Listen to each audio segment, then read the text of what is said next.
Hello again. Hello. We're back, and yeah, it's a bit different than normal, as you can see. Um, uh, Atwinic Frenchman. That's how I'm gonna reference you, if that's fine. Um, put together.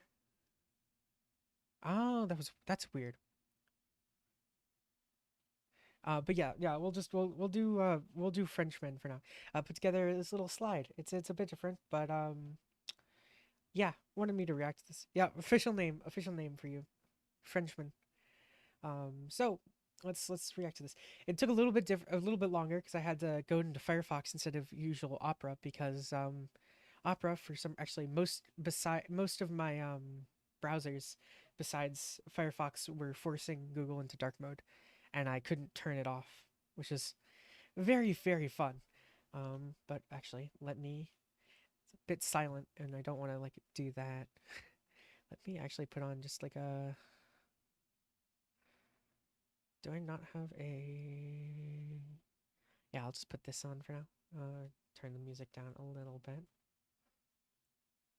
In the Belfast yard where she Oh, was this is all actual music and not just tunes. Like all just instrumentals. Damn. Hold on.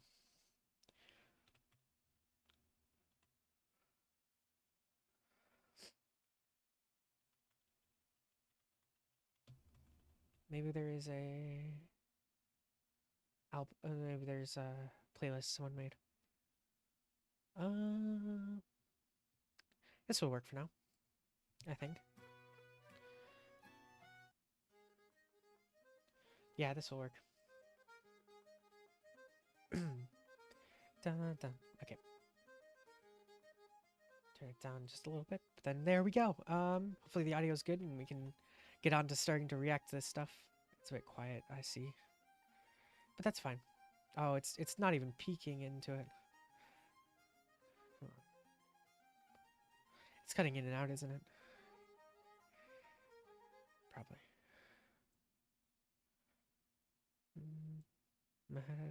No. There we go.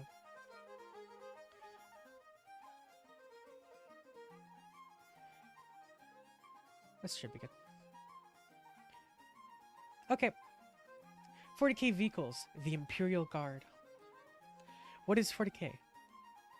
Let me get into my. It is the it is the 41st millennium. For more than 100 centuries, the Emperor of mankind has sat immobile on the golden throne of the earth.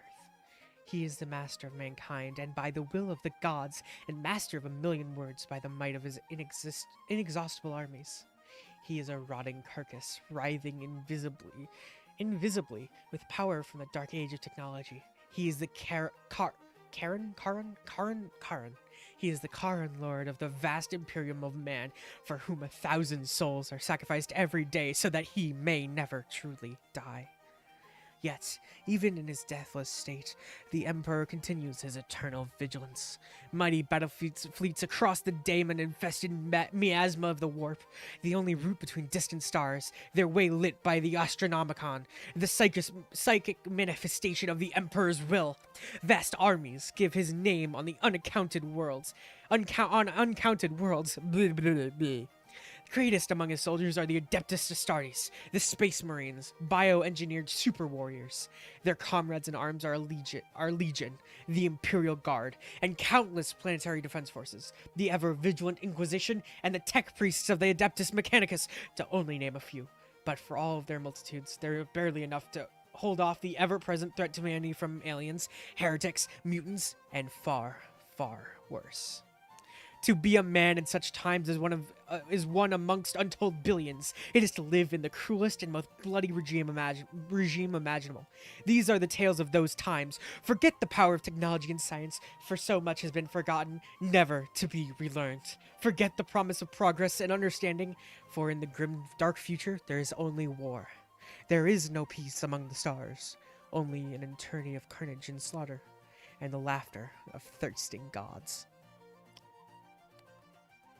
That was a bit rough, but yeah, that was great writing. I can't cold read, but yeah, Okay, Grimdark. Exactly, Grimdark. Interesting.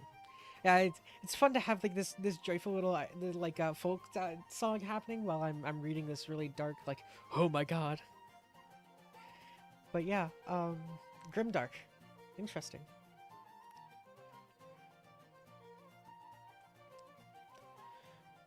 What is the Imperial Guard? Men, we are the first, last, and often only line of defense the Imperium has against what is up. Okay, maybe this music is not correct. maybe we do here, let me go into my one of my let me save this real quick. Save to my library, pause it, and go into my playlist titled Latin. Where is it? Come on. Okay, we'll start with nah. There we go. No, that's too joyous. Come on. Yeah, this works. This is good. There we go. No, I think this one's pretty good.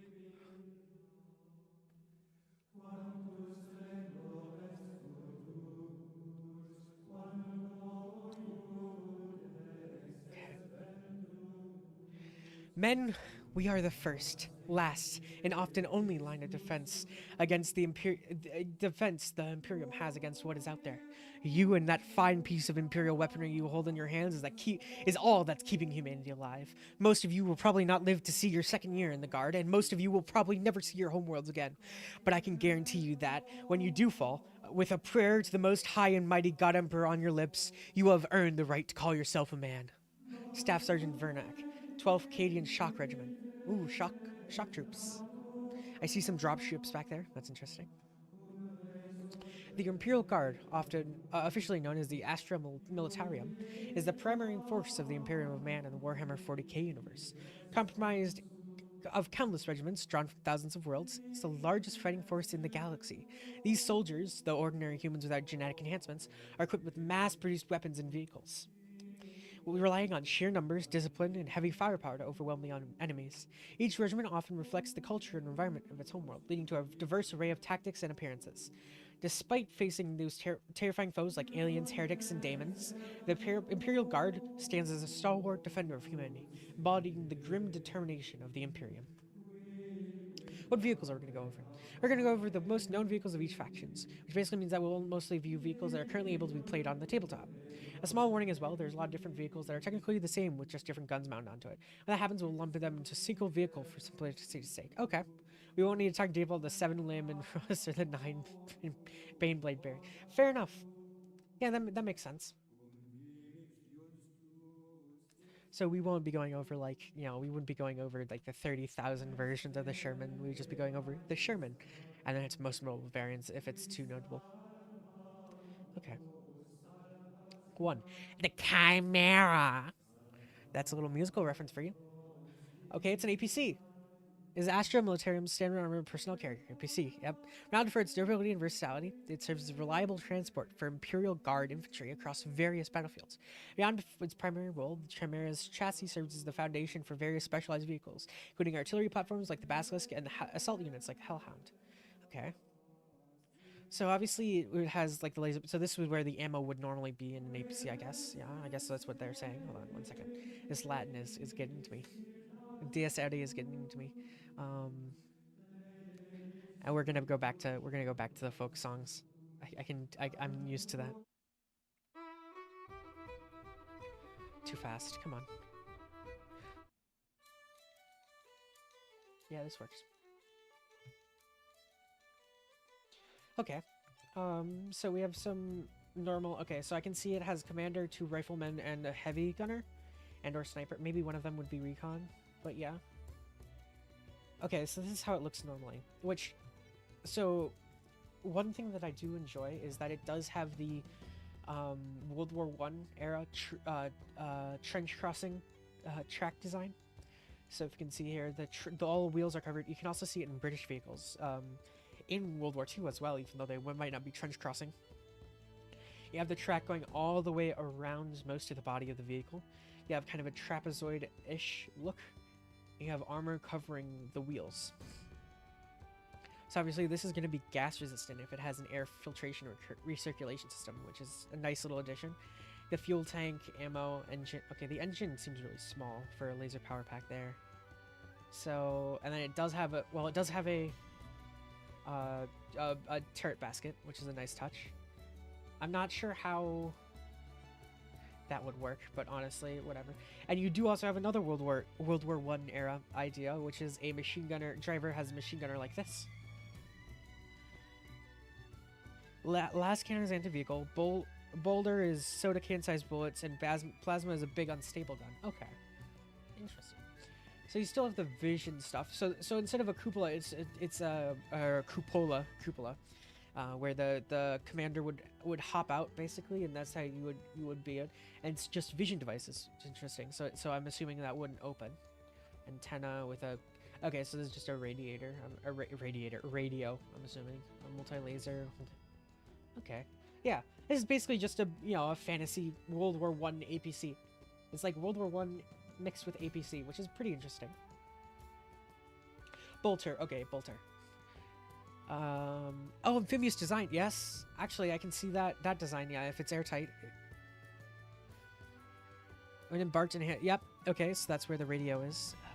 12 Astra Militarium soldiers. Okay, so it's a very, very cramped APC, but it's an APC. Side-mounted laser gun is rare. That is a 50s era idea, actually. All 50s and also World War II-ish. Being that the troops have their own machine guns in there. I believe there might be some that still do that, but I don't know. It's interesting. A lot of different periods and thought when it's that. Okay. Yeah. Overall, it's an APC. I mean, yeah, I would be able to see that and be like, oh, this is a fantasy APC. I would be a little concerned about the rotary gun up there, because usually rotary guns are very, very big for a very small turret. But, okay, from the... Okay. Ooh! Ooh! Ooh. Interesting. You have a French design here. Well, not specifically French, but the French are most famous for it, which is the heavy bolter. I was talking about that. Instead of... I was thinking more if this would be a driver's machine gun, but no. Yeah, I figured that, given with all of that era there. I like the little addition that's... Obviously, it's not actually supposed to, with the stubber. The stubber looks very much just like the, Browning 50 cal, which there's an ongoing joke in in the U.S. military is the Browning 50 cal will still be in use while we land on Mars and fight in wars like that. They're gonna still be in use because it works very well. It's 50 cal bullets are very good. 50 BMG. John Moses Browning. Genius. Oh, it is actually a cupola. There is a hatch, it seems like. So there's a lot of computers. This seems to be... So one issue that the French also saw too, which I believe that would... is the area where this bolter would be, so where its big gun in the hull would be. That would be hit very, very easily. Like, once you hit there, that's going to be naturally weak spots here. Which I see that's kind of why they kind of shied away from it afterwards, as well as the French kind of kicked the can for most of World War II, so they didn't really design out of it. They just, other people didn't want to do that design. But yeah, okay, yeah, it's normal APC. I mean, these seem a bit exposed right here, but I mean, the Tarox or Taro. Yeah.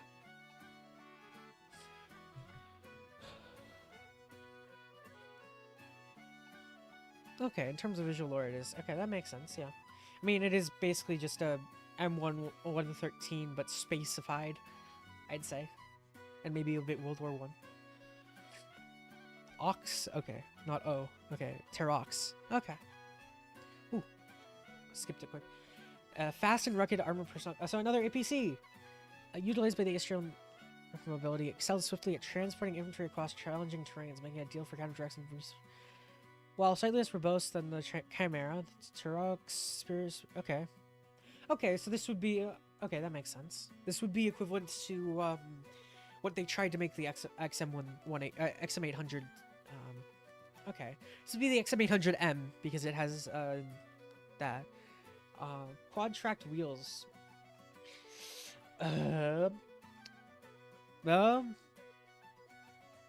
I'll get into that once we get the bigger picture there, but that is an actual issue that people have tried, and this is completely live, by the way.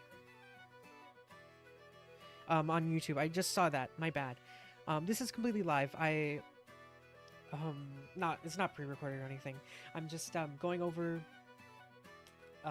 some 40k stuff. Yeah.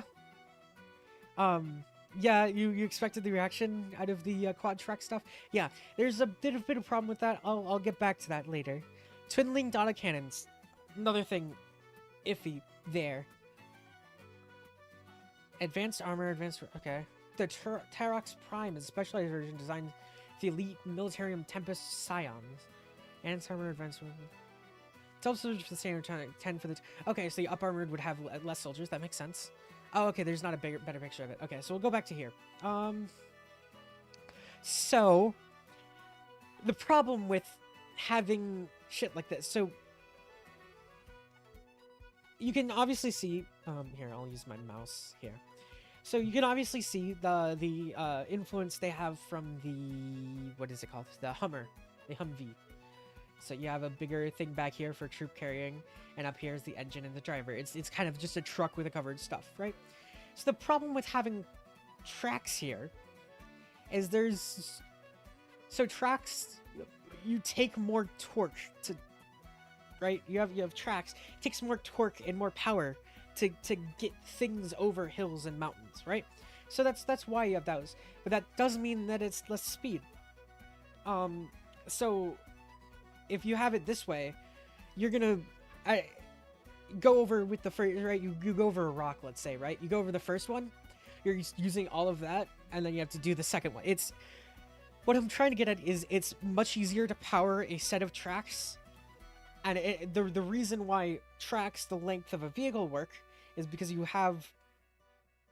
only have one area to really power tracks. You only need one powered wheel to power tracks. That's how tracks work. It's a drive track, and it's a runner wheels, right? Sometimes runner wheels or whatever, and then sometimes, but for this, you're gonna have to power two, which then that lessens the whole idea of tracks being higher torque, less engine needed. So now you're just having two powertrains for the same amount of power. Overall, it's less efficient, and it doesn't offer more, as well as wheels offer you more speed in more variety. If this is a variety vehicle, you're gonna want wheels. You're not gonna want whatever. You could have metal wheels. For example, the EBR has a set of metal wheels and a set of rubber wheels, and they lower and whatever. And those need less torque. It's really hard to describe, but basically this is a really inefficient way of doing something that just wheels that could be just specialized or a second set of wheels swapped out. And it's just overall really inefficient, and if let's say one of the tracks breaks, that's a pain in the ass to fix. Yeah, exactly. Twice the power, half the traction.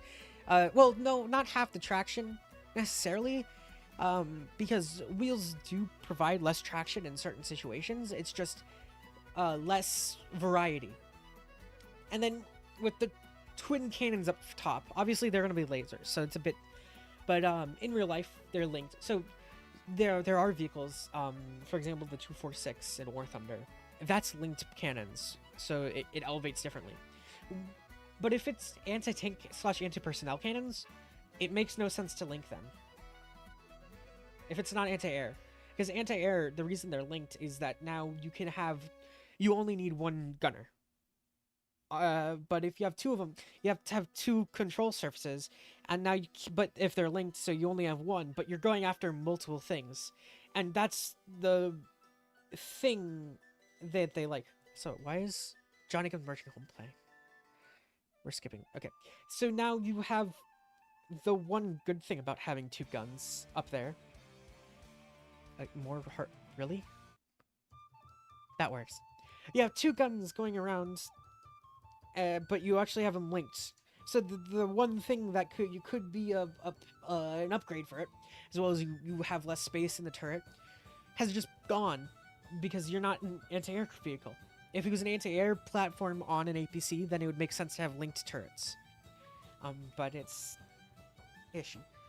The Sentinel. We're going on now, and oh boy, this one looks like an autoloader. I think it's called the power loader from Aliens. That's what this one looks like.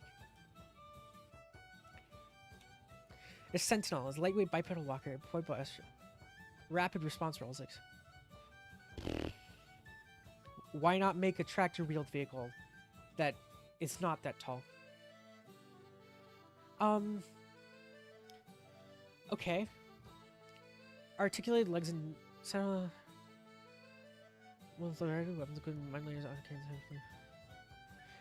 chainsaws for close combat.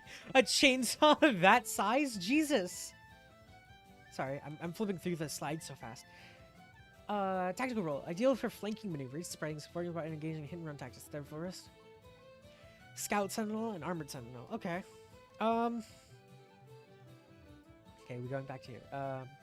So, why a walker? If you're gonna have a power, so now you have an unarmored soldier in a walker like this, cramped up there, relying solely on that.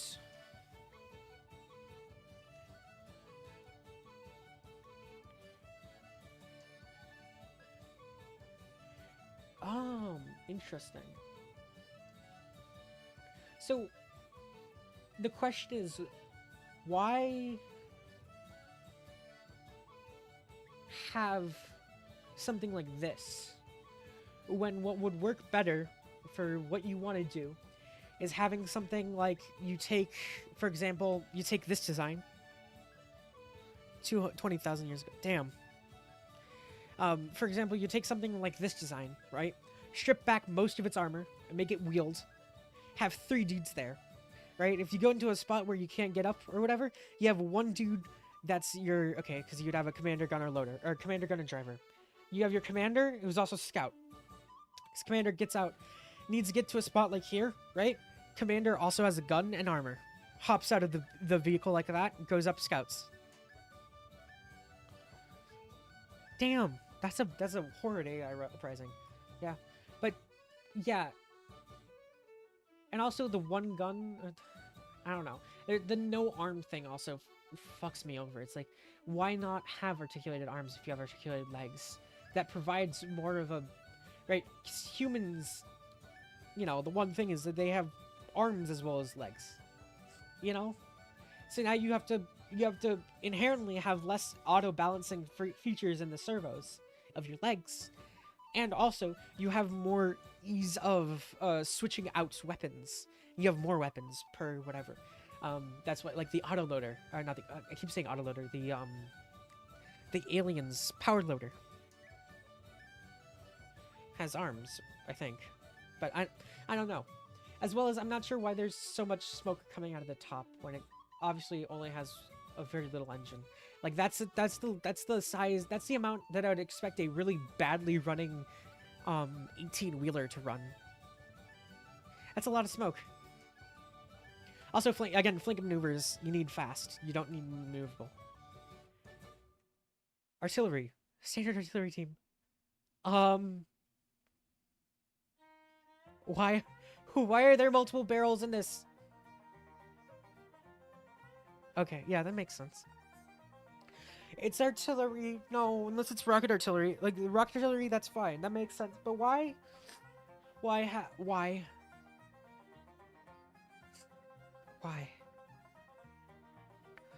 Is the specialized unit within Astra devastating indirect fire, support, suppress, annihilate enemy first. These teams are Imperial Guard structure of overwhelming firepower and attrition warfare. Yep, that's pretty much World War 1, World War 2 too. Oh, this is interesting. This is British markings right there. Yes, I know. I asked for this. Those are British markings right there. That's a British styled marking. Artillery crew of Greek guardsmen. Okay, yep. These crew members are responsible for targeting, loading, and maintaining the weapon during combat operations. So it's more of a mortar crew with an artillery piece, because artillery pieces usually operate as you have an artillery group and you have whatever, but you have an artillery. Again, it's a group of artillery. So this is acting more of a mortar group. This is acting more like a mortar group than anything.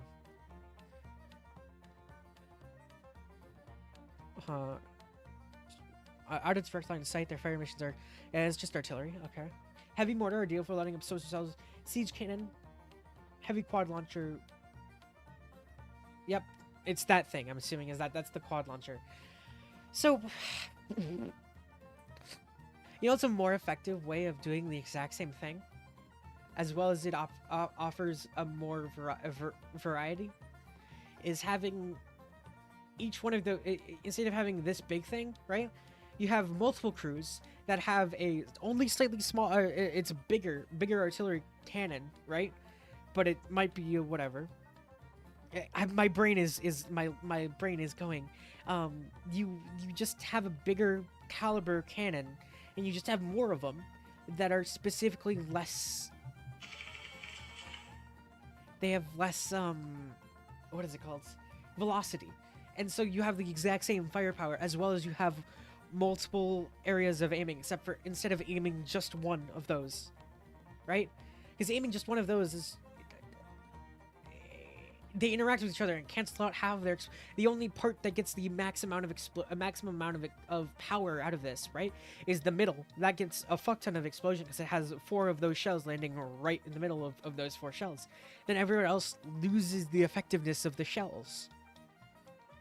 Why not just make a bigger cannon and just have multiple rocket launchers? This is so.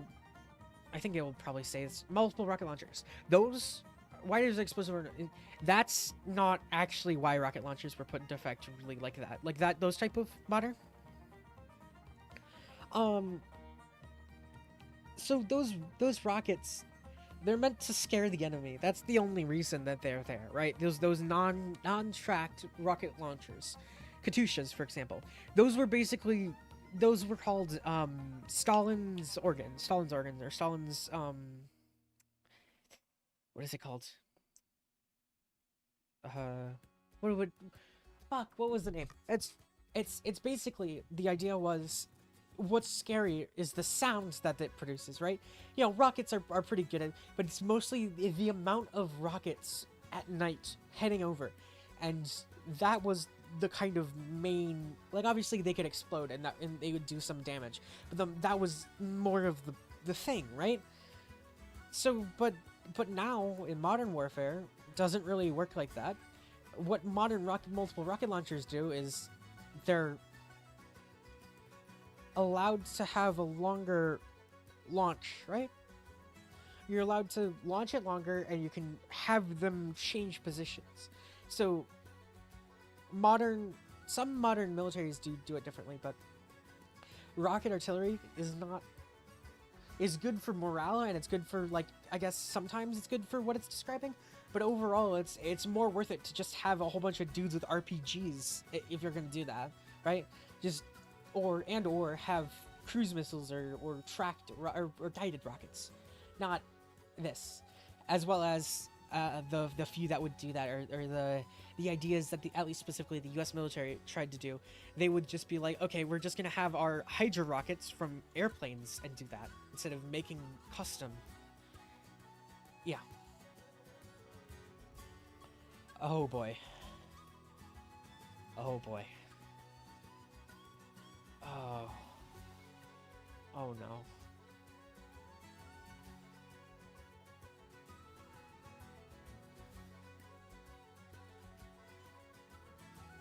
Santa Maria, Madre de Dios. Okay.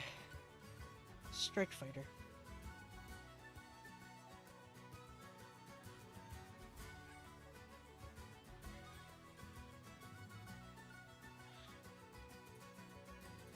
High speed, low altitude. No. No, no, no. I need to play my A10 just for this. Oh wait, no, no, the A10 is basically just that. Whatever, it's fine. Huh? Yeah. Uh-huh.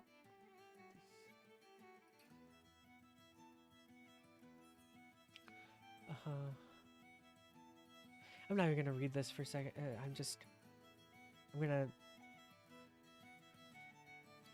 1 second. Oh, 1 second. Let me make sure War Thunder is open. Go over it. I just need to. I need you to. Go to OBS. Come on.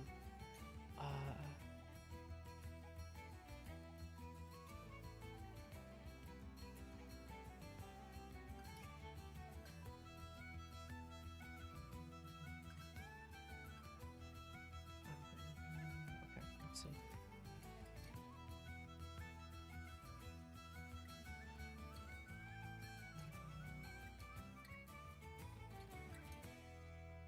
Okay. 1 second. Yes, I need you, Frenchman. Frenchman, I need you to look at this. I need you to apologize to the A10.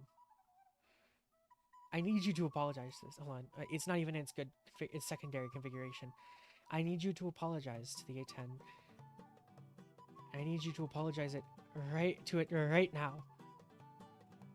Or even just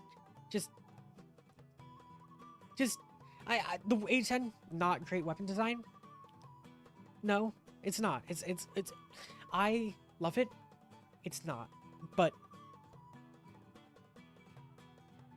it's better than that. It just this is obviously going to be the reference they're trying to make, right? It's the A10. I know. Just here. We're gonna have to pause Berlin or whatever that is. Sound. Why is my sound not? Is my sound not working? It's not. Weird.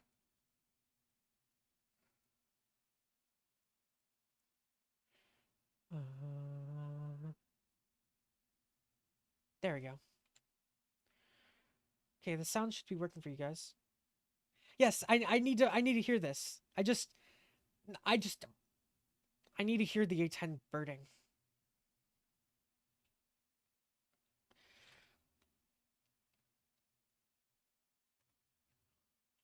Biostick computer, please. Thank you.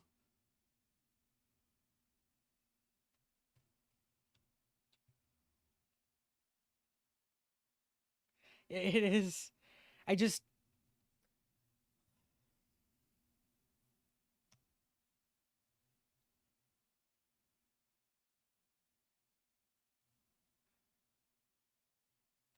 That's it. That's all I needed. Is support burr, exactly. Okay, we'll go back to whatever the fuck that was. Let's go back.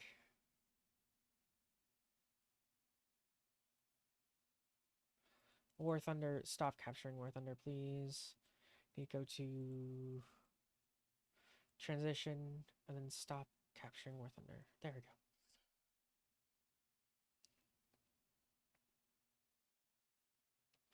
So now we're back. We're back now. Yeah, emotional support burr.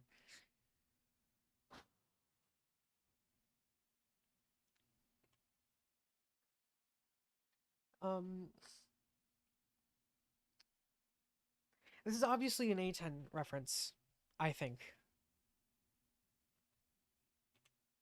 So one thing is it mentions the armor on this, right? The armored turret, or the armored everything, but basically specifically the cockpit and the extra dude, right? And you're adding a lot of extra things that I don't think the A10 is the best example of this. Yes, yeah, I was gonna get to that. Well, I see the big Gatling. Yeah. So first off, you have this tail design. Obviously, the only modern jet to have this is really the most known one is the A-10. This is more of a bomber thing. The A-10 is not a good plane. I can say this, right? The A-10 not a great plane. It needs air superiority. It doesn't have a lot of the modern stuff. They had to upgrade it, but the reason it was good in places that it did fight, so Afghanistan and stuff like that, they were against, they were against insurgents. And so the role of the A-10 was, it was troop support for morale. It was troop morale support, and it was scaring the enemy, right? That's what the Gatling was for. It's a flying gun. You have two engines that are not powerful, but they're efficient, and they are very durable. And they're placed up here instead of here. What you're doing is you're putting the A-10 into the into the Y wing from Star Wars, and then adding World War II era ideas. This looks like the XP-50. That's what it looks like, kind of. If you're to do an actual plane, except with jets. First, with the jet placement here, you have the Navy, you have the Corsair kind of idea, right? You have these wingtips folding up. That's really inefficient for jets. We found that out very quickly. And it's basically this truss right here is the only thing that's actually holding this jet here. And so this jet, if too much G-forces are put onto it, rips apart the whole wing down, basically. Yes, the friendly fire thing is mostly to do with the technology on it. It provides a lot of fire, but it doesn't have the greatest amount of IFFs and stuff like that, right? It does, but it's hard to do, as well as, not as very efficient with communication between the Air Force and the ground force. But the wing design, not it, Chief. Way too far away from the plane itself. Or it was measuring reentry in planets. This would rip apart in reentry. There's too much shit to get stuck on, basically, right? The atmosphere to get stuck on and rip itself apart. You don't have the gun itself would probably rip off of the structural integrity of the vehicle because of reentry, unless it could get covered. You have a rear gunner, which is not needed if you actually put this into a fire support, close air support system. Close air support vehicles like the A-10, right? They require air superiority, right, before they can operate. The AC-130, the A-10, shit like that, those are not meant for in-fire close air support, right? They're meant for complete air superiority close fire support. So if it was to need that, it wouldn't need that. It would need a dude back there facing forward instead of facing backwards, because he would have a radar with rear warning and cameras, and he would have chaff or the modern equivalent traffic flare, and he would fire countermeasures, and he would also be the guy targeting and locking on for the guy in the front up here, right? Instead of having this dude do gunnery shit, why not have this dude back here be on the camera instead of having the pilot, try and fuck around with that? All the pilot does is decides, hey, we want that target, communicates with the guy back there, the guy back there actually locks it on, and then he presses a button. Right, he's with flying and he's with dropping the weapons. He's the one actually committing to firing weapons, right? And he's focused on flying. He's putting on, and the guy back there, he's doing the radar shit. He's doing chaff shit, and he's locking shit on. Now, with big guns, flying guns, right? Those types of designs, they're very good with providing close air support. Given you're flying slow. For flying fast, it's really hard unless you're flying very, very high up and fast, or far away. Having a flying gun design is not great, because unless you have it on a swivel and the swivel's very, very, very giving, it's not gonna work well, because you're only gonna have a singular second of burst of rotary gun on target. That friendly fire is gonna be there. You have pylons with bombs, rockets, or missiles, right? Yes, that's close air support 101. The speed aspect is a bit off, as well as being able to re-enter and also some very outdated technologies that I'd figured that they would get since we've already gone past this technology. Like the A10, we've already gone past that, you know. 20 rounds a second. That's actually low. That's actually a lower rounds a second. Well, yeah, that's lower RPM than the A10 currently, with arguably better fire, arguably better ammunition. I'm not. I'm gonna double check that. I'm pretty sure the gun goes much higher per second.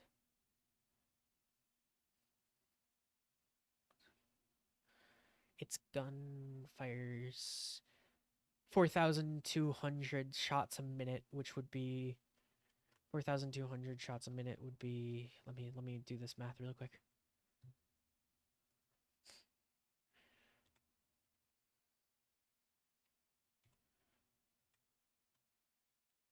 Oh, okay. No, I'm wrong. It is 70 instead of 200. So that is it's more. But sorry, I am wrong. I am wrong. It's but it's still the A10 does 70 a second. I have 20. Oh no, that's better. That's 20. Yes. The A10 does more than double. So more than triple actually this fire rate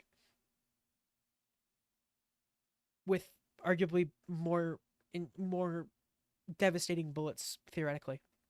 Um, so that's interesting. Yeah, 70 a second instead of 20 a second is quite different. It's interesting. Yeah, it is a naval strike fighter, which is interesting. Which is why it has the sweep design, like it looks kind of like the engines are depressed into here. That's something that's a naval thing. But yeah, no, this is a travesty. Not even gonna lie. Okay, now we're on to the Basilisk artillery cannon. This reminds me of big of quite a little. Primary self-propelled artillery platform. Ooh. Mhm. Okay. Okay.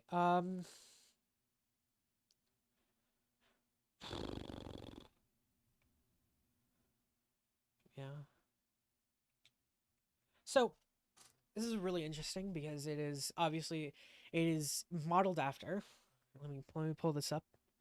Um, we'll stay on this. What is it called? Fuck. What is it called? The Paris gun.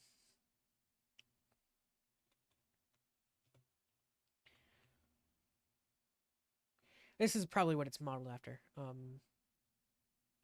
Ish. It's either modeled after this or modeled after um the World War II version of this. This is the World War II version of this is wrong. It's from Reddit, so that's why. The it's called the Paris gun, otherwise known as the Gustav. Meant to fire to German from German lines to Paris. Had to account for the Earth's rotation. Big fuck off gun. And so probably they probably designed it actually after the it's hold on, I should probably get to the Wikipedia because I know through the Wikipedia it shows after World War I the K-12 railway, I believe it's called. Yeah, the K-12 railway gun. This thing is probably what it's more modeled after, and it's basically um the German version of it. Or maybe this one too. Yeah, well, it's the same thing, Rish. But it's the railway gun. Yeah, Big Bertha, the Gross Bertha. I'm not. Yeah, yes, that makes sense. Big Bertha. Um, but yeah, so it's modeled after that, but it's also modeled after what is it called? Let me try and find the. I mean, in War Thunder, it's the M44 self-propelled howitzer, or the that. Um, it's probably a better, probably more of a German design is the Schwer Gustav. No, that's not it. It's the it's just the Gustav.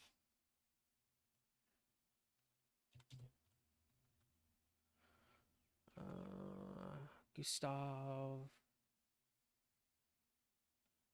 cannon. Can I can type. Don't worry. The Gustav cannon. The Schwer Gustav. This thing. That's what it's more modeled after. Is another heavy railway gun from Germany, Nazi Germany. Yeah, this is the size of the shell, 800 millimeter. Um, but yeah, super heavy artillery. Usually, there's also current day, um, the the Gustav, recoilless rifle, Carl Gustav, a Swedish one. Yes, it is. It is a very very big cannon. I mean, it's just really. I mean, honestly, makes sense. I don't have too much to nitpick about this. It looks cool. Pretty accurate to Great War artillery, and faster. And the Earthshaker cannon's nice name. The Cyclops demolition vehicle. Ooh. This is another reference. Another reference. Yeah, another reference to actually Nazi Germany, which is boo, but still another reference. Yay! This is reference to it is called the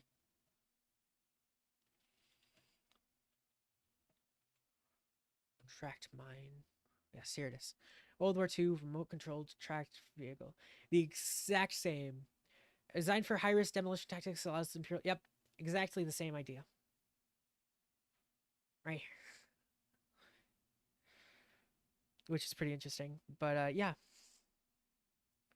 The remote controlled dude, they put it out and then they tried to do them, but a lot of them were really just yeah. But this is the Goliath, which is a reference. Yeah, that's a cool reference. Cool reference. And it comes out the back of a. I mean, that's a big ass fucking tracked mine, but damn. Yeah, yeah,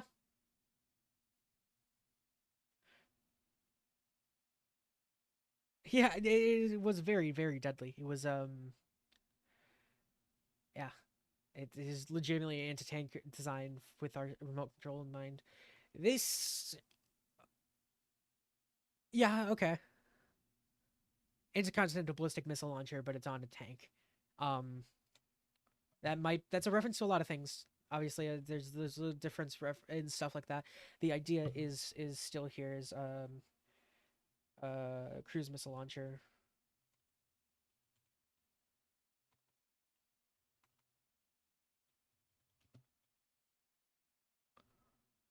Cruise missile launchers.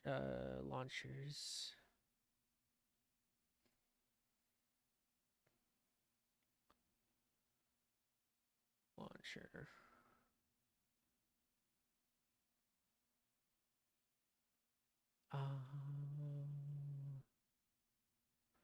Cruise missile launcher. I mean tank launched. Hold on.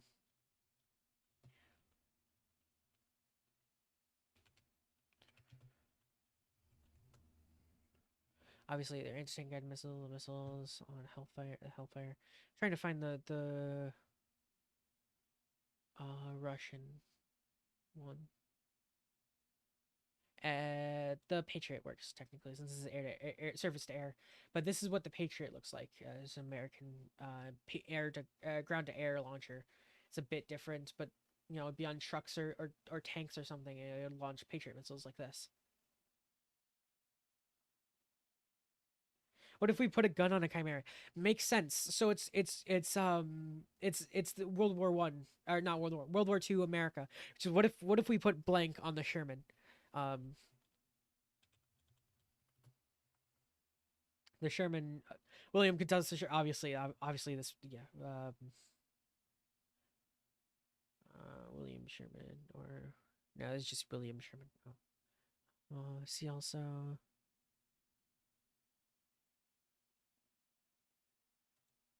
uh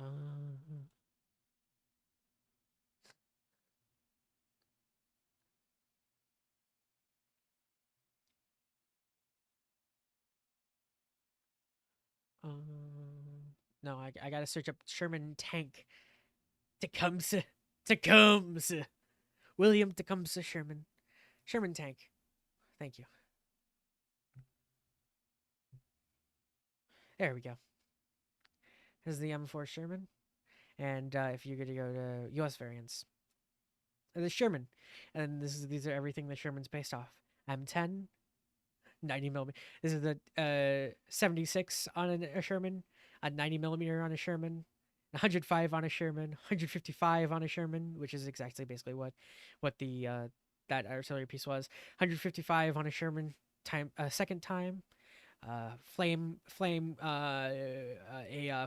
in the machine gun instead of a regular machine gun. Rockets on a Sherman, which is technically the T-34 Collide. This thing, rocket on a Sherman, an artillery piece and a dozer on a Sherman.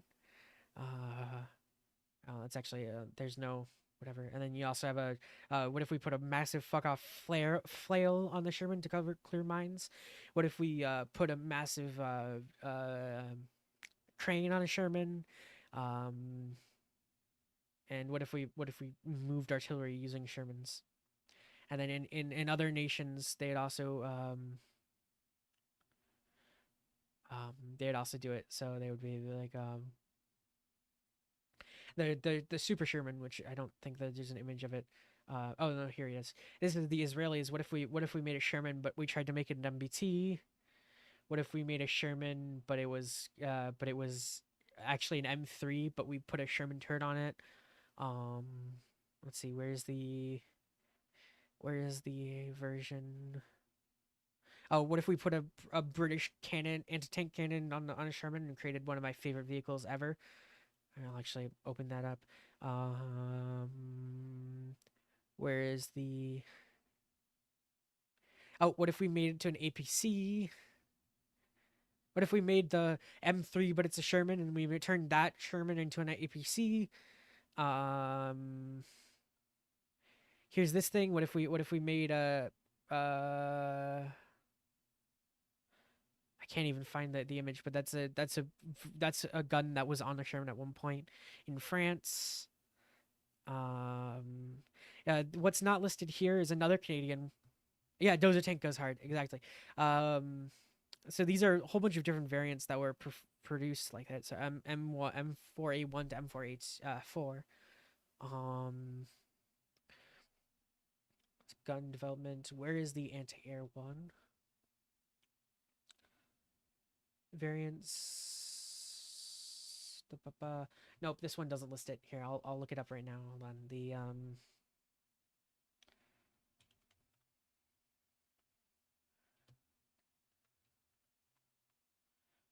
This is another Canadian idea. The skink. Yes, it sounds like a slur, but it's not. The M4 skink anti-aircraft tank. This is what if Canada said, what if we took a Sherman, but we made it anti-air? Put 420 millimeters on there and said yes. The problem was when they got it into Europe, the Luftwaffe had been gone. Yes. They brought it up like yes, and then they had no planes to shoot at, so it became an anti-personnel vehicle. Then obviously you have I mentioned it before, but the Firefly, which is just what if we put this. And then fun facts, they also made the other version, which is this thing, which is the M10, which is the 76 on a Sherman, and we made it differently. And then they said, what if we put that, we made that thing that you made, and then we put this cannon on that and call it the Firefly too. Yes. Also, this whole section I wrote, by the way. I rewrote it. Yeah, that's fine. Useless tank skink makes sense. Yeah, but yes, no. The name portion of the Sherman Firefly is just mostly my rewriting it, because they didn't add the second. There's two different things about the Firefly. There's two different named well, it was always the Firefly, but there's not total thing of why the Firefly was named the Firefly. It was either the what is it called?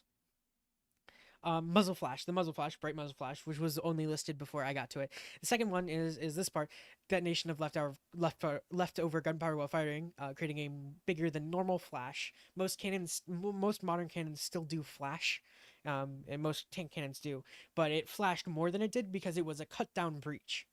The breach was really, whatever. But yes, yeah, makes sense. Field artillerant's better. Okay.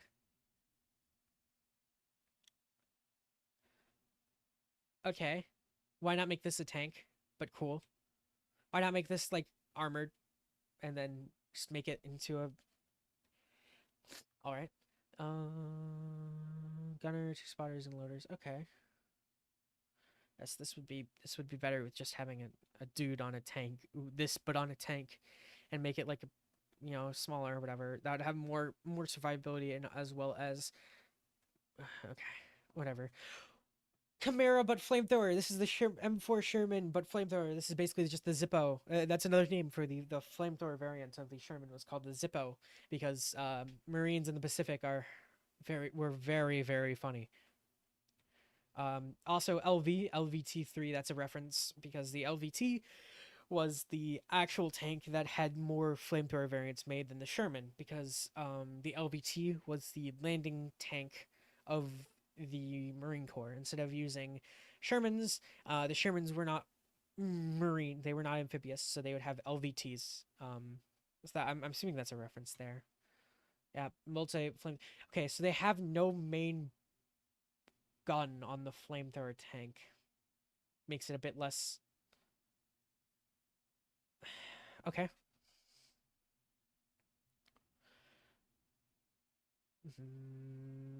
Fuel. Yeah, okay, that makes sense. Volatile fuel, enemy fire. Hydra. Oh, anti-air? Yep, anti-air tank. This is just the skink. This is just, I do appreciate. Oh, this is the Chimera is just the Sherman. This is just a skink basically. Um, yeah, flak being a German actual term originally. T34 Calliope. Oh, landing ship. Okay. This I actually don't mind. It's a landing ship. It's more of a Star Wars thing. I'm not gonna whatever. This looks more like this is more of a this is basically just a Huey. This is providing the role of a Huey, but also having almost like a Osprey kind of look. I honestly don't mind it. The cockpit's a little weird. This reminds me more of the AH-1 attack helicopter, which is a bit of weird, but yeah. Variants, Vendetta. Hmm. Gunship. Yep, this is basically just a Huey. A Wyvern. Okay, so making it a tank, so this is basically what the skink ended up being.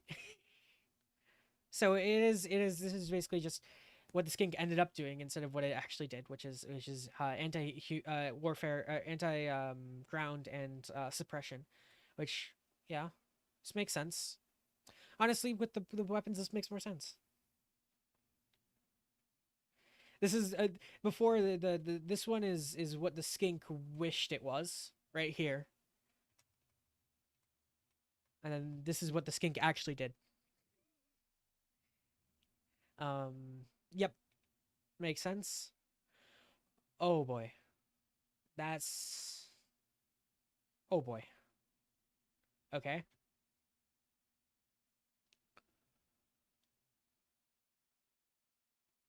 okay, so it's the Super Sherman. Cool, but like no, it's the Jumbo. This would be like a Jumbo. Yeah. Okay. This is like a oh, it has World War I era. Okay, so I'm gonna I'm gonna hear. This is already nerding out. I know. Don't have to point that out to me. I realized I said that, and then I'm already. This is already me nerding out. But this right here is a British uh interwar and early World War II design. This is a British World War, and then so half of it. Oh fuck! What the fuck did it just what the fuck just happened? Hold on. Fuck. Hold on. Skip slideshow. Don't worry about me. Don't worry about me. Okay, cool. Um So this is multiple. Where was I? Nope. This is multiple World War ideas, but this front half is a Mark V. So it has it's an extra fucking gun there, which is uh but I give it a lot of this. I'm like, okay, it's weapons that don't have breaches basically. So like, there's no blowback or anything. You have some dude on a 50 cal pinto mount, which is really a nice touch. Um, you have a Mark V front end and a mid tilde back end, which is really nice. Honestly, fair enough. The Lehman Rus. Lehman Russ. I don't know. Okay, so this is basically this is a more tank, and I do enjoy. That looks more like a tank turret. That's more of a tank's turret. Um, that looks just like a. It's bad, but not too bad. Like I can understand, right? Since they're not real guns, I'm leewaying. But then also this one does look like it has a breach.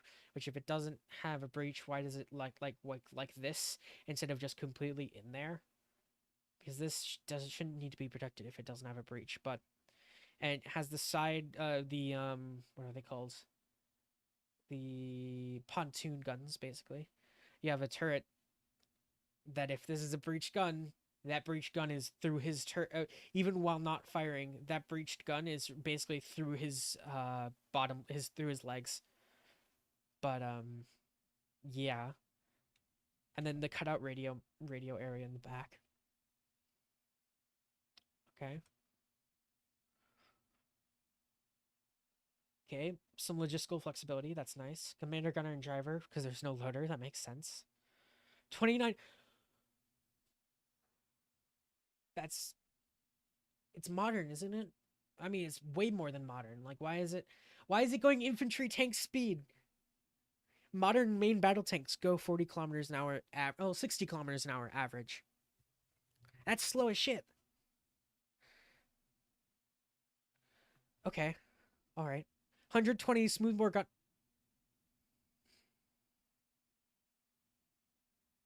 It's a cannon, right? It's not a. I'm gonna. First off, the 120 is not to scale of a dude. That dude is really small. The tank's really small if it's 120. Also, they run here. I'm gonna 120 millimeters smooth bore.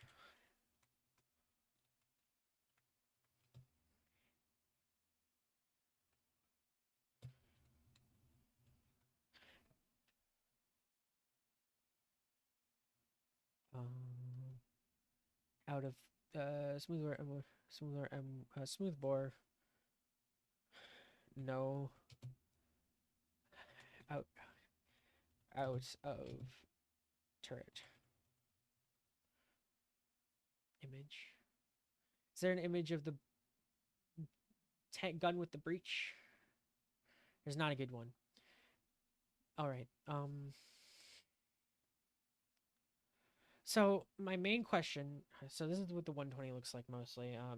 Here, this is basically it, right? That's why. Yes, but it's a big fucking gun. Not that big though. Like compared to a dude. I've seen one. By the way, I've seen one in real life. Right. I know how big the breech is and everything. I'm American. I've seen it. Not that size. Barrel's way too small. The breech would be in his basically his his balls would be in the middle of the breech. There's no real place to store ammo and get ammo. Why is there no loader unless there's an autoloader? If there's an autoloader, then you're going backwards definitely because you're basically going into the Russian doctrine of tank turret popping unless you have a French style autoloader, which French style autoloaders and stuff like that, they're pretty sick, but whatever that. But there's no room to do that. There's this turret's way too small for that. And then the tank goes slow, but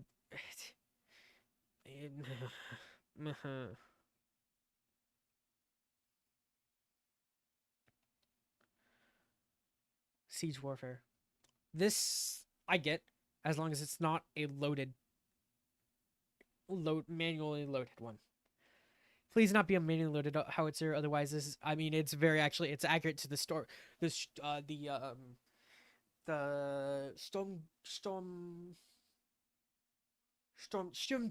Sturmtiger or the AVRE.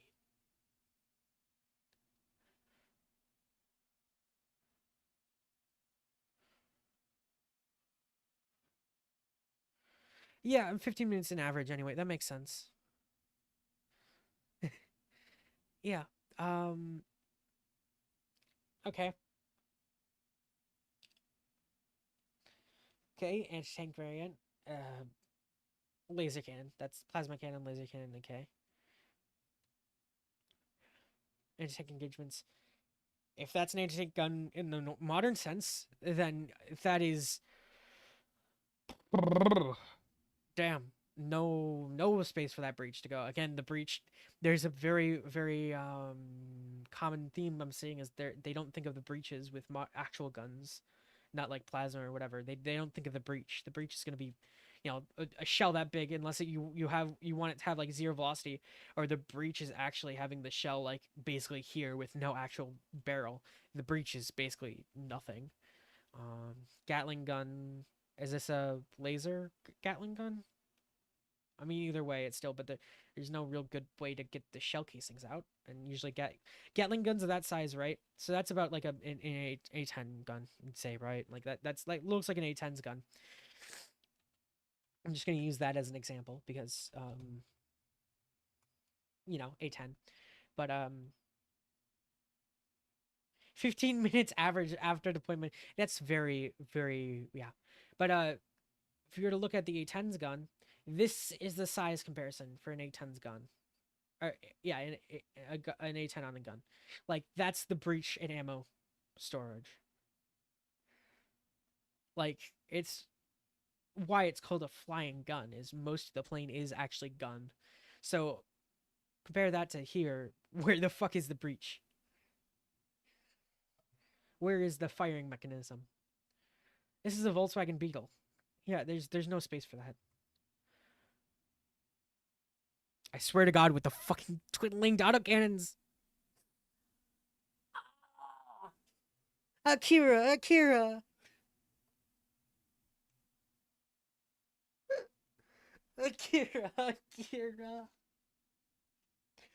Why?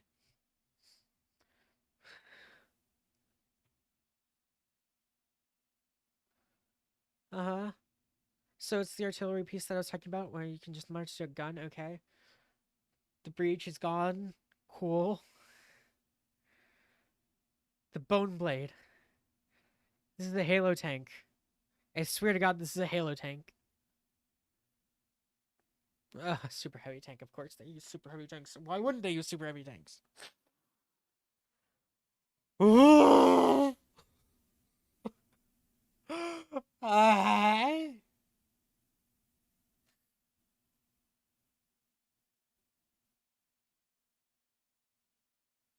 Of course they are. Of course they are. Why wouldn't they be? Of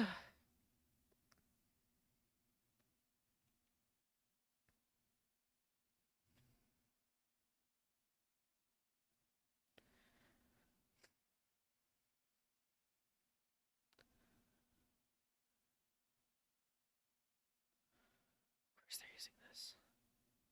What?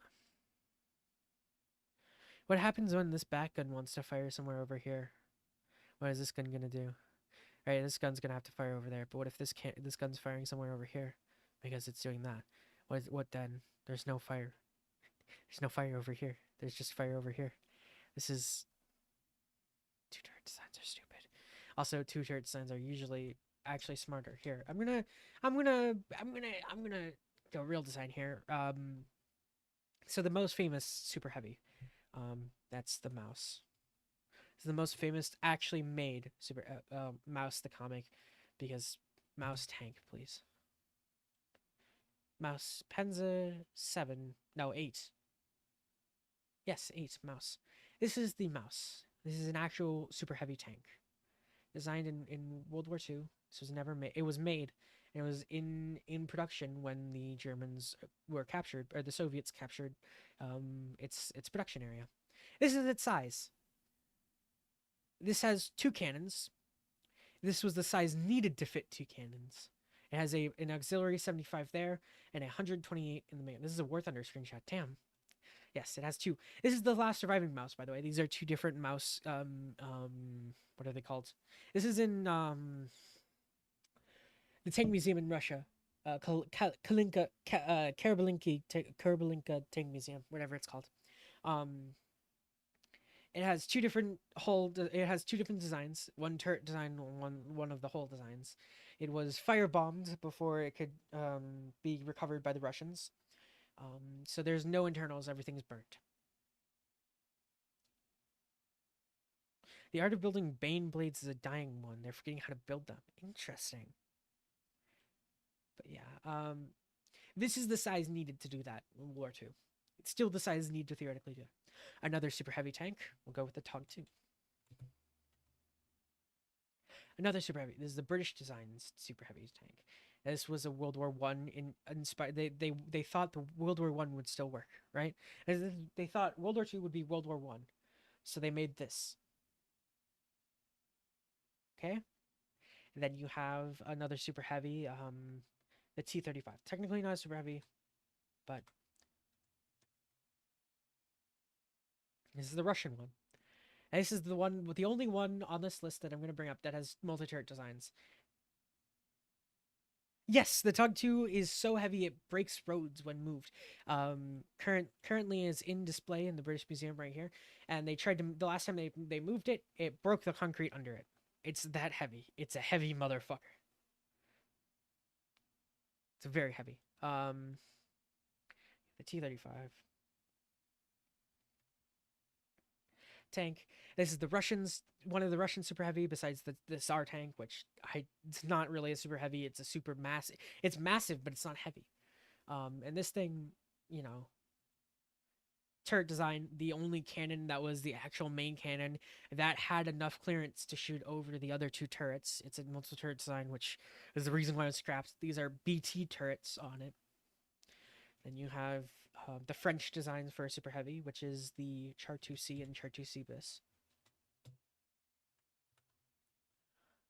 The Char 2C being this thing, which is 75 gun. This is the same gun used in the Saint-Germain.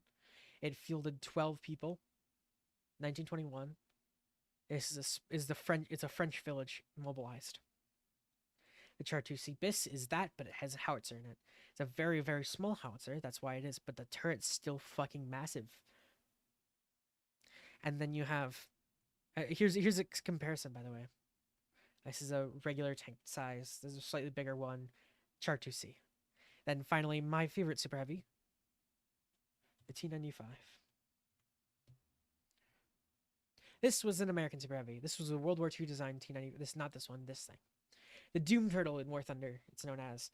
This has a 105mm howitzer on it. It has it's multiple tracks.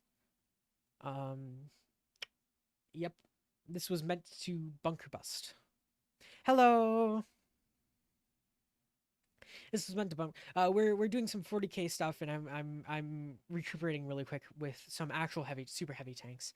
This is the T-95, big gun, big chassis, had multiple tracks because there was so much weight on it, so they put a separate track links on it to ease up on the road, and it's still a very light tank. But yeah, and here, size comparison. Is there a size comparison?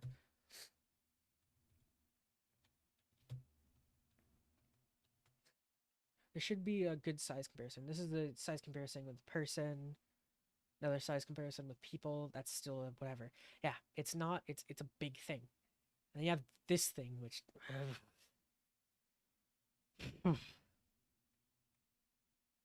And flamethrower variant, which you could have just put it on a smaller tank, and it has the same amount. Oh no, sorry, it's anti-Titan operation, so it's not flamethrower variant. It's lasers.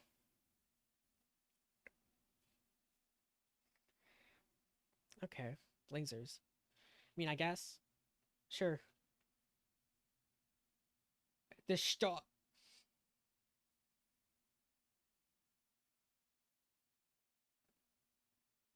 Do I need to say anything? Do I need to say anything? Anti-personnel operations. Why isn't there a turret on the turreted tank? It's now a tank destroyer with anti-tank anti-Q.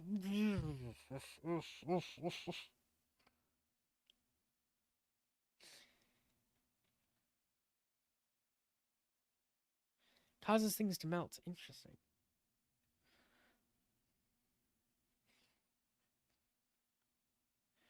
Okay, so it's an APC that has also an anti. So it's strong fire because it's anti-tank. Oh no, it's not an anti-tank. It's a magma cannon for close range. So it is just. So it's an APC with a flamethrower. Well, it's not obviously a flamethrower, but inherent basically. Okay. Okay. It looks like an M109 without the turret. Cool. So this is basically what the Doom Turtle was supposed to be, but okay. Storm Tiger. I keep saying the Storm Tiger, but I didn't show the Storm Tiger. I should probably show the Storm Tiger. It's a German World War One, World War Two again. This thing. This is the Storm Tiger. Storm Tiger. Yes. It's a Tiger. Tiger One. They made it casemate, put a artillery piece that is a 2-stage rocket. Interestingly, right? 382 stage rocket. Is there a video of it firing? Only in War Thunder.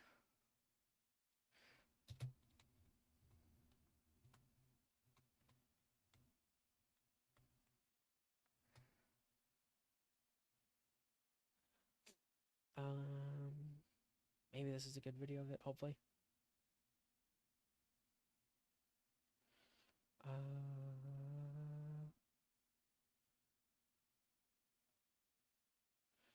Okay, this guy's video. I'm gonna hope this guy's good. So if you see it, it first stage launches it after the initial shot, and it's a rocket. It's a rocket powered shell. It's a really interesting design. This thing. All right then.